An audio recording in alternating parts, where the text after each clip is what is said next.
അസ്സലാമു അലൈക്കും വറഹ്മത്തുള്ളാഹി. പ്രിയമുള്ള സഹോദരന്മാരെ, ഇപ്പോൾ നിങ്ങൾ കേട്ട ഈ ഗാനം വൈറലാണ്. ഈ ഗാനം പാടാനും അതുപോലെ രചിക്കാനും പാടാനും സ്വാതന്ത്ര്യമുണ്ട്. അത് പാടില്ല എന്ന് നമ്മൾ പറയാനില്ല. അത് അവരവരുടെ സ്വാതന്ത്ര്യമാണ്. ഇവിടെ നമുക്ക് പ്രധാനമായി ഒന്നും അറിയാത്ത, മതത്തെപ്പറ്റി അറിയാത്തവർ, അത് എന്താണ്, ഓരോ മതവും, ഇസ്ലാം മതം മാത്രമല്ല, നമ്മുടെ മതം മാത്രമല്ല, വേറെ ഇതര മതങ്ങളും അതിനെപ്പറ്റി നമ്മൾ പഠിക്കണം, അറിയണം. അതിന് മാതൃക എന്ന് നമ്മുടെ മതമാണ്.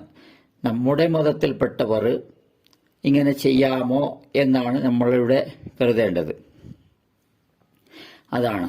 അപ്പോൾ ഇപ്പോൾ അത് ആ വൈറലായ ആ വീഡിയോയെ പറ്റി ഒരു സുഹൃത്ത് പറഞ്ഞു വെക്കുന്നത്, അതിനെ ശരിവെക്കുന്നത്, അത് എന്താണെന്ന് നിങ്ങൾ കേട്ടോളൂ, പിന്നെ സംസാരിക്കാം.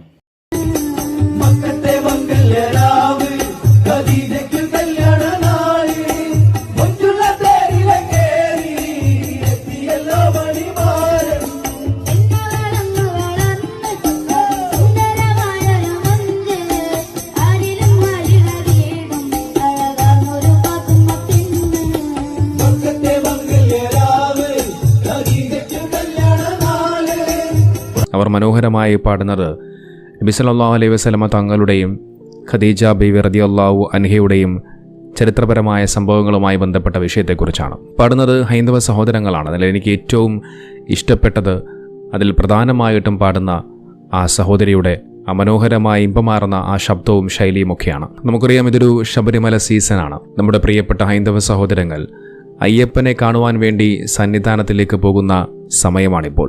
നിരവധി ലക്ഷക്കണക്കിന് വരുന്ന അയ്യപ്പ ഭക്തന്മാരാണ് ശബരിമലയിലേക്ക്, ആ സന്നിധാനത്തിലേക്ക് ഒഴുകിയെത്തിക്കൊണ്ടേയിരിക്കുന്നത്. ശരണം വിളിച്ചും മന്ത്രം ചൊല്ലിയുമൊക്കെ ആ അയ്യപ്പ ഭക്തന്മാർ അയ്യപ്പസ്വാമിയെ കാണുവാൻ വേണ്ടി ചെല്ലുന്നു. അത്തരത്തിൽ അയ്യപ്പ സ്തുതികൾ ഉയർന്ന ദേശവിളക്ക് ഉത്സവത്തിൽ മുഹമ്മദ് നബി തങ്ങളുടെയും ഖദീജ ബീവിയുടെയും വിവാഹവും മകളുടെ ജനനവും വിവരിക്കുന്ന പാട്ടാണിത്. ശബരിമല മണ്ഡലകാലത്തോടനുബന്ധിച്ച് തൃശൂർ ഇടവിലങ്ങി നടന്ന ദേശവിളക്ക് ഉത്സവത്തിലാണ് അയ്യപ്പ ഗാനങ്ങളുടെ ശൈലിയിലുള്ള പാട്ട് അവിടെയുള്ള ഭജന സംഘം അവതരിപ്പിച്ചത്.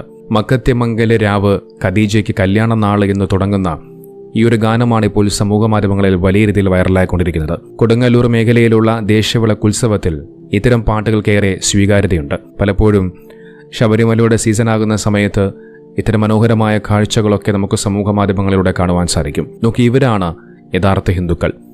ഇവരെയാണ് ഹിന്ദുക്കളെന്ന് വിളിക്കേണ്ടത്. ബഹുമാനമുള്ളവരെ, അദ്ദേഹം പറഞ്ഞത് ഇതാണ് ഹിന്ദുക്കൾ, ഇതാണ് ഹിന്ദുമതം, ഇതാണ് ഹിന്ദുക്കൾ എന്നാണ് പറയുന്നത്. ഇവരാണ് ഹിന്ദുക്കൾ എന്നാണ് അദ്ദേഹം പറയുന്നത്. ഇവരാണ് ഹിന്ദുക്കൾ എന്ന് ഞാൻ ആവർത്തിച്ച് പറയുന്നത് നിങ്ങൾ മനസ്സിലാക്കാൻ വേണ്ടി. ഇവരാണ് ഹിന്ദുക്കളെന്ന് അയ്യപ്പ ഭക്തന്മാരാണ്, നിങ്ങൾക്ക് മനസ്സിലാകുന്നു. അയ്യപ്പ ഭക്തന്മാർ അയ്യപ്പൻ്റെ ധരിക്കുന്ന ഗാനങ്ങളും ഭക്തിഗാനങ്ങളും എല്ലാം പാടുന്നവരാണ്. അവിടെ ഇവർ ഒരു പാട്ട് രചിച്ചു, പാട്ട് പാടി, അത് അവരുടെ സ്വാതന്ത്ര്യമാണ്. അതിനെ നമ്മൾ ശരിവെക്കാൻ ഒരിക്കലും സാധ്യമല്ല.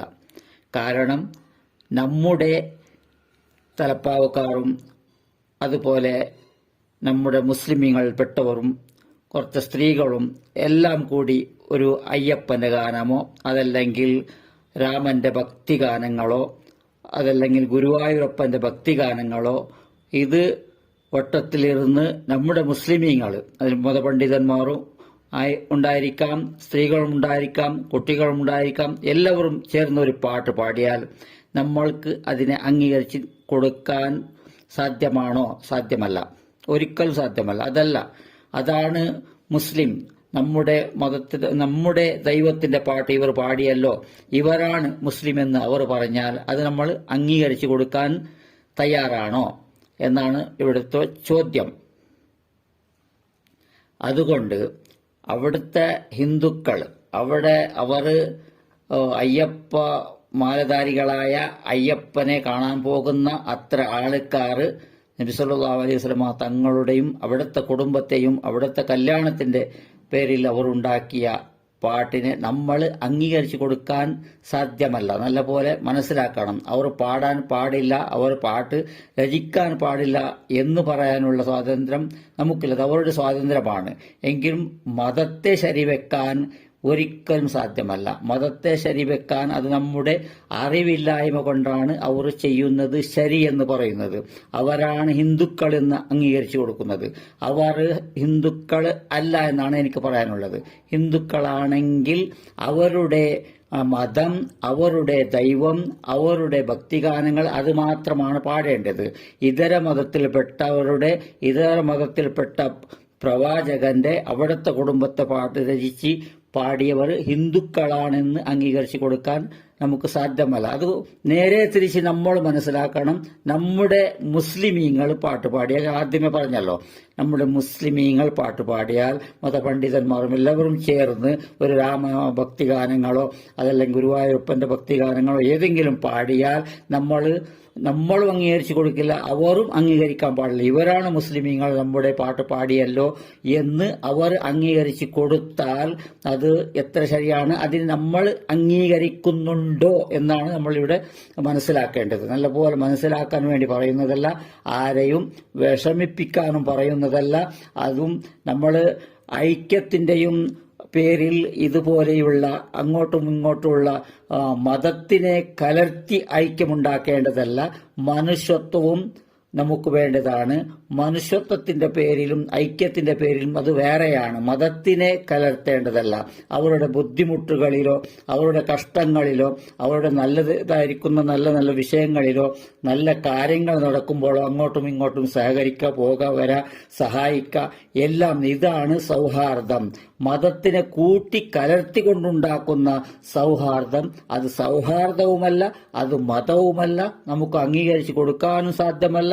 അവർ നമ്മൾ പാട്ടുപാടിയപ്പോൾ, മുസ്ലിമീങ്ങൾ പാട്ടുപാടിയപ്പോൾ അവരുടെ ഗാനം മുസ്ലിമീങ്ങൾ ചേർന്ന് പാടിയാൽ അവർ ഒരു പക്ഷെ അംഗീകരിക്കും. നമുക്കത് അംഗീകരിക്കാൻ സാധ്യമല്ല. അവർ അംഗീകരിക്കുമെന്ന് പറഞ്ഞാൽ പ്രോത്സാഹിപ്പിക്കാൻ വേണ്ടി അവർ അംഗീകരിക്കും. അതുപോലെ ആയിരിക്കും നമ്മൾ അവരെ അംഗീകരിച്ചാൽ നമ്മൾ അവരെ പ്രോത്സാഹിപ്പിച്ചതുപോലെയാകും. അത് മതത്തിന് വിരോധമാകുന്നതായിരിക്കുന്ന കാര്യവും അതിൽ ഉണ്ട്. നല്ലപോലെ മനസ്സിലാക്കിയാൽ നിങ്ങൾക്ക് മനസ്സിലാകുമെന്ന് പറഞ്ഞ് ഇത്രയും. അസ്സലാമു അലൈക്കും.